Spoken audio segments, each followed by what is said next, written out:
மாகாபானந்த சரக்கு அடிச்சாரு திரும்ப திரும்ப சொல்றீங்க. அப்ப நீங்களும் சரக்கு அடிச்சீங்களா?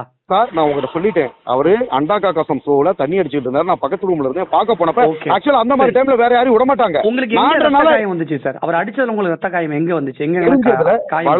வலது முட்டி.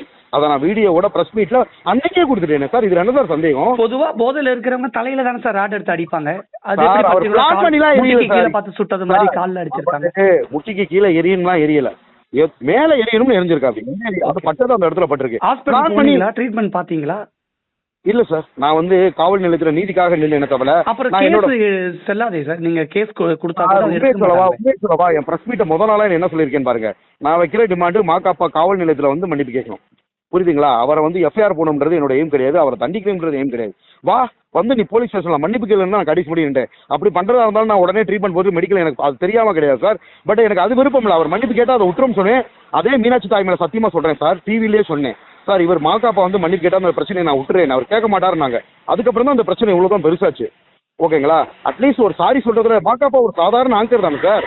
சார் நான் படிச்சு ஒரு பொசிஷன்ல இருக்கேன் சார், ஒரு பெரிய ப்ரொஃபஷனலா மக்கள் கிட்ட க்ளோஸ் கான்டாக்ட்ல இருக்கவரை மீடியாவில் க்ளோஸ் கான்டாக்டவங்கள ராடால எரிஞ்ச ரத்த காயப்படுத்து இவங்க என்ன தெரியுமா சார் சொல்றாங்க?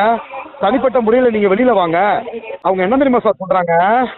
சாரி கேட்க அவர் ரெடி, நம்ம கார்ல போவோம், தனியா ஒரு பிளேஸ்ல வச்சு ஒரு சாரி பண்ணி ஹக் கொடுத்துட்டு போயிடுவார். நாங்க ஏன்னா 50-60 ஆர்டிஸ்ட் முன்னாடி என்னைய இரும்பு கம்பியால் அடிச்சு தாக்கிட்டு தனியா கூட்டிட்டு போய் இவர் என்கிட்ட சாரி கேட்டு என்னங்க பிரயோஜனம் அப்படின்னு சார். இதுவும் நடந்தது, இதுவும் என் தாய் மேல அடிச்சு கூட நான் சத்தியம் பண்றேன் சார். அதான் சொல்றேன், அவருக்கும் குடும்பம் இருக்கு, பொள்ளாட்டி பிள்ளைய இருக்கு. நம்ம பண்ற பாவம் நம்மளையும் நம்ம குடும்பத்தையும் தாக்கும். நான் பாவம் பண்ணா என்னைய தாக்கிட்டு போட்டோம் மாவக்காப்பா. ஏன்னா இவங்க எல்லாம் சத்தியம் லீகல் எல்லாத்தையும் உடச்சு வைப்பாங்க சார். நான் சொல்றது வந்து என் மனசுல உள்ள உண்மையை சொல்லிக்கிட்டு இருக்கேன், நடந்த விஷயத்தை சொல்லிட்டு. விஜய் டிவிக்கும் வாட்டர்மெலன் சார் திவாகருக்குமான பிரச்சனை இல்ல, மாகாபா ஆனந்துக்கும் வாட்டர்மெலன் திவாகருக்கும் நடக்கக்கூடிய ரெண்டு பேர் சம்பந்தப்பட்ட தனிப்பட்ட ஈகோ பிரச்சனை அப்படின்னு பார்க்கலாமா? அதாவது உண்மை சார். அதாவது விஜய் டிவி பின்னாடி அவர் ஒளிராப்பி சேனல் வந்து என்ன பண்ணுவாங்கன்னா சார், அன்னைக்கு ப்ரொடக்ஷன் ஒரு நாளைக்கு 30 லட்ச ரூபா செலவு பண்றாங்க. அவங்களுக்கு ஷூட்டிங் முக்கியம், 3 பேர் முக்கியம். எனக்கு ஒரு ஆளுக்காக 3 பேர் பண்ண மாட்டாங்க, இதுதான் உண்மை. அதனால அவங்கள வச்சு ஷூட்டிங் பண்ணிட்டாங்க. ஓகேங்களா?